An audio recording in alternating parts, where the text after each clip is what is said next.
আমার হুচর বউ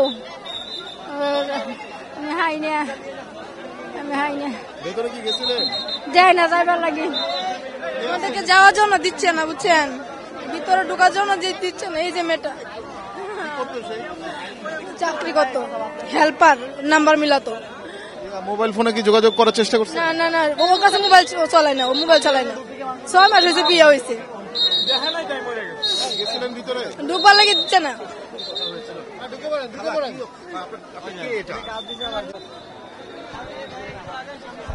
আপনাদের কি হয়? আমার জিয়ারি, আমার ছেলের শালি। না অফিসটা কি নাই, পাওয়া বাড়িতে পারছে না, পাওয়া যাচ্ছে না। 11টার সময় থেকে আগুন লাগছে, তারপর থেকে কোনো খোঁজ পাওয়া যাচ্ছে না। না কিন্তু কোনো জানা পাওয়া গেছে না। মেডিকেলে কইছে যারা যারা নিয়ে ভর্তি করছে, অনেক লোক সব ছবি লয়ে যাইছে, মানে খোঁজ পাওয়া হয়ে গেছে না, খোঁজ দেওয়া আছে কোনো।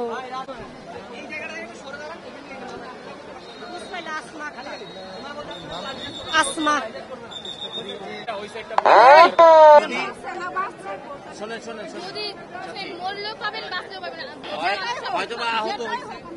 আচ্ছা আপু শোনো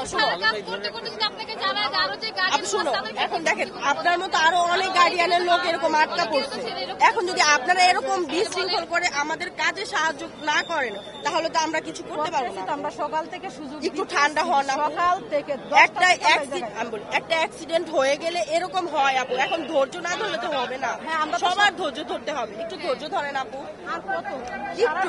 একটু সারাটা দিন গেল আমরা কোনো খোঁজ খবর একটু ধৈর্য ধরেন, আল্লাহর প্রতি ভরসা রাখেন, ইনশাআল্লাহ বের হবে। কিছু নাই, কিছু নাই, কিছু পাওয়া যায় না। আছে না না আছে, বালা না সুস্থ কিছুই কর না।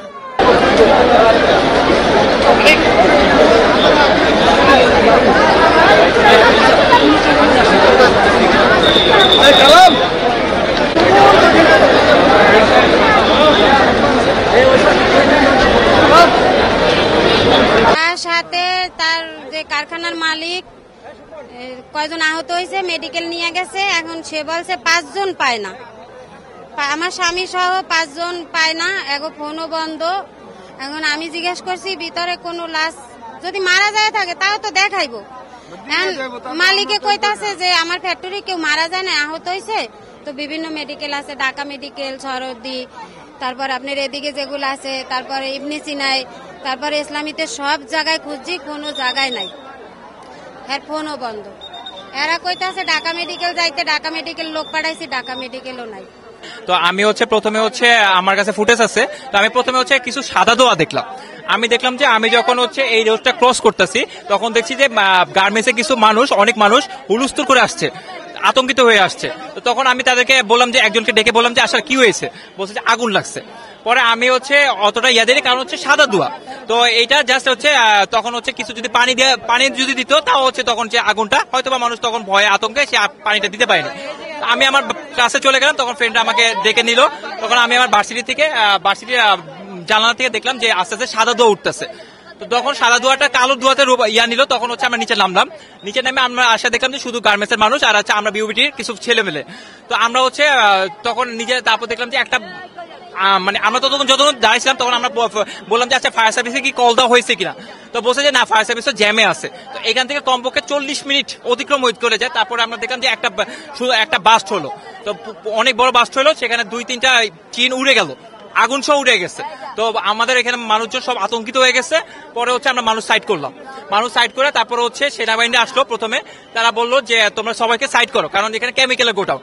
সো তারপর হচ্ছে যেহেতু পোশাক কারখানা হয়েছে, কেমিক্যালের গোডাউন, তো আগুনটা খুব তাড়াতাড়ি ছড়াই গেল। তারপর হচ্ছে ফায়ার সার্ভিস আসলো। তারপর হচ্ছে আমরা সবাই ভলেন্টিয়ার মিলে তার মানুষকে সাইড নিয়ে তারপর হচ্ছে ফায়ার সার্ভিসকে ঢুকতে দিলাম। তারপর হচ্ছে ওনারা আসলো এবং হচ্ছে তারপর ওনারা আগুন নেবালো। আমার কথা হচ্ছে যদি ফায়ার সার্ভিস যদি আরো আধা ঘন্টা আগে আসতো, আমার মনে হয় না এতগুলো মানুষের প্রাণ যেত। তাদের কি একটু রেসপেক্ট নেই যে না, আমাদের একটা রেসপেক্ট বোধ আছে যে না, এতগুলো মানুষের এখানে একটা প্রাণ, কারণ এখানে কয়েকটা কেমিক্যাল গোডাউন। আমরা জানি যে কেমিক্যাল কতটা ভয়ঙ্কর। সো এখানে আমাদের সাধারণ মানুষের কিছু করার নাই, কারণ হচ্ছে কেমিক্যালের আমরা যেই যাবে সেই শ্বাসকষ্ট হয়ে মারাও যাইতে পারে। তো তারপরে আমরা দেখলাম যে তারা উদ্ধার কাজ করলো, তাদের একটা ইউনিট যাচ্ছে, একটা ইউনিট আসছে। পরে আমরা দেখলাম যে তাদেরও কিছু কর্মী হতাহত হইলো, আমাদের সামনে দিয়ে চলে গেল। দেখলাম যে একজনের খুবই মর্মাহত অবস্থা, ঝলসে গেছে। তারপর হচ্ছে আরো দুজনকে দেখলাম তাদেরও শ্বাসকষ্ট হচ্ছে। তো হচ্ছে একটা মহিলার শ্বাসকষ্ট হচ্ছে, তো তাকে আমাদের রেস্কিউ টিম হচ্ছে বিওবিটির যে মেডিকেল আছে সেন্টার আছে, ওখানে নিয়ে গেল।